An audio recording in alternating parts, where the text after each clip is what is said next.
Saya tidak ingin bersantai, tetapi saya tidak bisa menemukan cara untuk mencicipi daging wanita segar. Jadi saya pikir saya harus membunuh. Itulah kutipan wawancara saat Issei Sagawa diwawancara di salah satu TV swasta. Kanibalis dianggap sebagai salah satu kejahatan paling keji bersama dengan pembunuhan berantai. Tindakan memakan manusia lain dianggap sebagai pelanggaran terhadap hak asasi manusia yang sangat mendasar dan serangan terhadap martabat korban.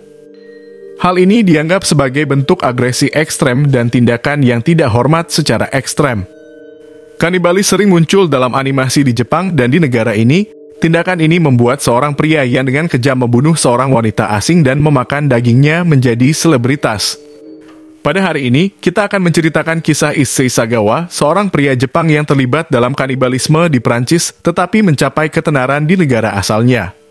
Cerita hari ini dimulai di hutan Boulogne, sebuah taman umum besar di ibu kota Prancis, Paris.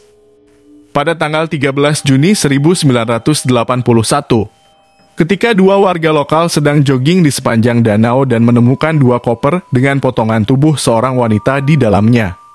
Setelah melihat kejadian mengerikan tersebut, polisi segera mencari tersangka. Mereka menerima laporan tentang koper tersebut dari seorang saksi mata. Di antaranya adalah seorang pengemudi taksi yang mengatakan bahwa pada tanggal 13 Juni, dia mengangkut seorang pria Asia kecil dan terkejut dengan berat koper ketika membantu pria tersebut memasukkannya ke dalam bagasi. Supir taksi mengatakan dia merasa tidak nyaman dengan pria itu dan bahkan bercanda serta bertanya apakah mereka pergi ke taman untuk membuang mayat.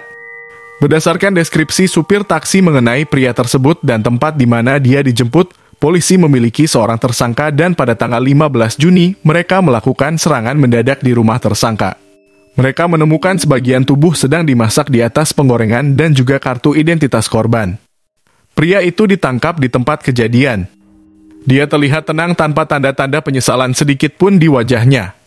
Korban adalah René Hartevelt, seorang mahasiswa internasional berusia 25 tahun dari Belanda yang belajar di Universitas Sorbonne. Hartevelt dibunuh pada tanggal 11 Juni 1981 ketika dia mengunjungi rumah Sagawa yang berusia 32 tahun yang berada dalam program doktoral yang sama dengannya.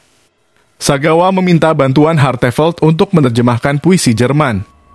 Konon, Hartevelt menjadi teman Sagawa ketika orang lain menghindarinya. Dia berteman dengan Sagawa setelah merasa simpati dengan keadaannya sebagai seorang asing yang merasa kesepian. Namun, Sagawa ingin memakan Hartevelt dan dia mempersiapkan pisau, pemotong otomatis, dan pistol. Dia mengundangnya ke rumahnya dan mencoba meremas-remas payudaranya. Ketika korban menolak, hal itu mendorong Sagawa untuk menembaknya di kepala dan melakukan nekrofilia terhadapnya. Sagawa memotong tubuhnya menjadi potongan-potongan dan mengambil 30 foto untuk mendokumentasikan proses tersebut. Dia juga memotong bagian tubuhnya yang dapat dimakan, sebagian disimpan di lemari es, dan bagian lainnya dimasak. Setelah ditangkap, Sagawa mengatakan dengan terikat tangannya, "Saya memiliki keinginan besar untuk memakannya. Ketika saya melakukannya, saya percaya bahwa dia akan selamanya menjadi bagian dari saya." Dikatakan bahwa Sagawa menderita gangguan ketidakmoralan seksual bahkan sebelum melakukan kejahatan ini. Dia mulai tertarik pada kanibalisme ketika pamannya memperlihatkan buku cerita dengan cerita tentang penculikan anak-anak dan memasak mereka dalam panci untuk dimakan. Ketertarikannya pada kanibalisme muncul saat dia masih bersekolah menengah dan karena itu dia pernah berkonsultasi dengan seorang psikiater. Pada saat itu, psikiater menganggap kondisi Sagawa tidak stabil. Kemudian, pada tahun 1972, ketika berusia 22 tahun dan sedang belajar di Universitas Wako, Sagawa secara ilegal masuk ke rumah seorang wanita Jerman paruh baya dengan niat untuk memakannya. Beruntung, wanita tersebut merasakan kehadirannya dan bangun dari tidurnya. Wanita ini berhasil mengalahkan Sagawa yang lebih kecil dan melarikan diri. Awalnya, semua orang berpikir tujuannya adalah untuk melakukan perkosaan, tetapi sebenarnya dia ingin memotong bagian pantatnya, seperti yang dia tulis dalam autobiografinya. Ayah Sagawa, Sagawa akhirnya seorang presiden Kurita Water Industries, menyelesaikan kasus ini dengan membayar uang penyelesaian. Sagawa ternyata memiliki kompleks inferioritas karena postur tubuhnya yang sangat kecil. Sagawa Issei memiliki tinggi 151 cm dan hanya berat 48 kg, lebih kecil dari rata-rata wanita Jepang. Itulah sebabnya dia tertarik pada wanita kulit putih yang tinggi. Namun, minatnya tidaklah bersifat romantis, tetapi lebih kepada keinginan mengerikan untuk memasak dan memakan wanita idamannya. Setelah kejahatan Sagawa Issei terungkap, dia membuat pernyataan aneh bahwa dia merasa sengsara dan mendapatkan kekuatan dengan memakan daging wanita barat yang kuat. Namun, kasus ini menjadi rumit karena melibatkan tersangka Jepang dan korban Belanda di Prancis. Sagawa mengakui melakukan kejahatan ini dengan tujuan memakan daging manusia, dan pernyataan ini membuatnya tinggal di rumah sakit selama sekitar 2 tahun untuk menjalani evaluasi psikiatri. Ayah Sagawa menunjuk seorang pengacara yang mempertanyakan fakta bahwa kliennya ditahan selama 2 tahun sebelum dibawa ke persidangan. Pada bulan Oktober 1982, pengadilan Prancis menyatakan bahwa Sagawa tidak mungkin sembuh karena kondisinya yang tidak stabil dan menunjukkan gejala kegilaan. Hakim menghentikan kasus ini dan memerintahkan agar Sagawa ditahan tanpa batas waktu di rumah sakit jiwa Henry Colin Peach Ward.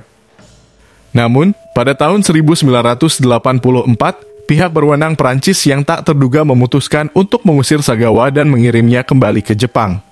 Mereka belum memutuskan apakah akan mendeportasi Sagawa karena adanya banyak kritik yang sangat besar terhadap pembebasannya di Prancis.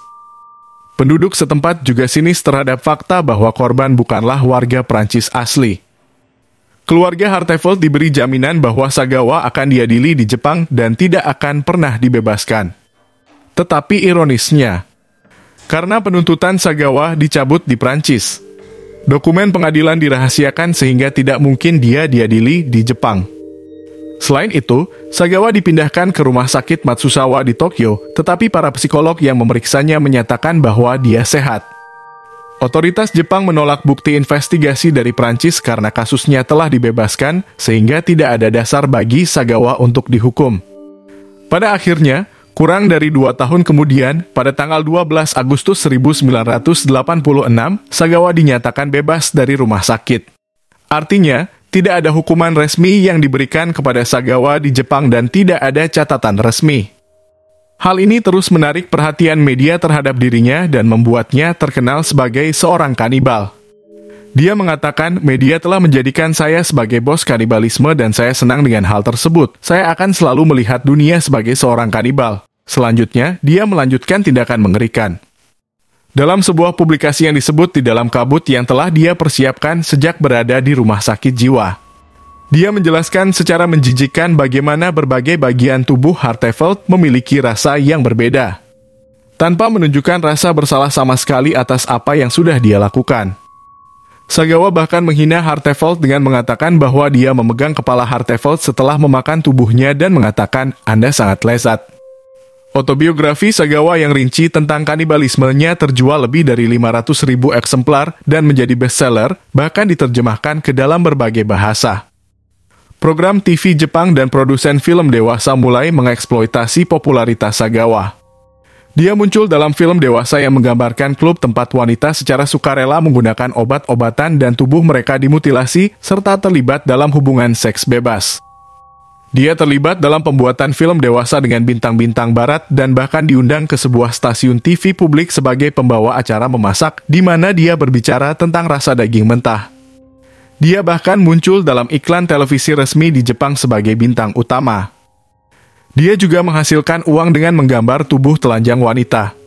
Dengan cara ini, dia hidup seperti seorang selebriti dari tahun 1986 hingga 1997. Namun, kemudian dengan semakin populernya internet pada akhir tahun 1990-an, kecaman terhadap kejahatannya meningkat. Pada waktu itu, ada banyak kanibalis di seluruh dunia, tetapi dia adalah satu-satunya yang menjelaskan kegiatannya secara detail dalam ingatannya dan mengambil keuntungan dari itu. Tidak pernah ada penjahat sebelumnya yang mengonsumsi daging mentah dengan cara yang dia lakukan dan menggambarkan kualitas daging, serta menjadi bintang iklan TV. Selain itu, dia tidak menunjukkan rasa bersalah atau penyesalan ketika muncul di TV, selalu tersenyum dan berbicara dengan keras. Kemudian, bisnis keluarganya mengalami keruntuhan dan ayahnya terjerat dalam utang yang besar. Pada tahun 2005, pada usia 90 tahun, ayah Sagawa, Sagawa Akira, meninggal karena infark serebral.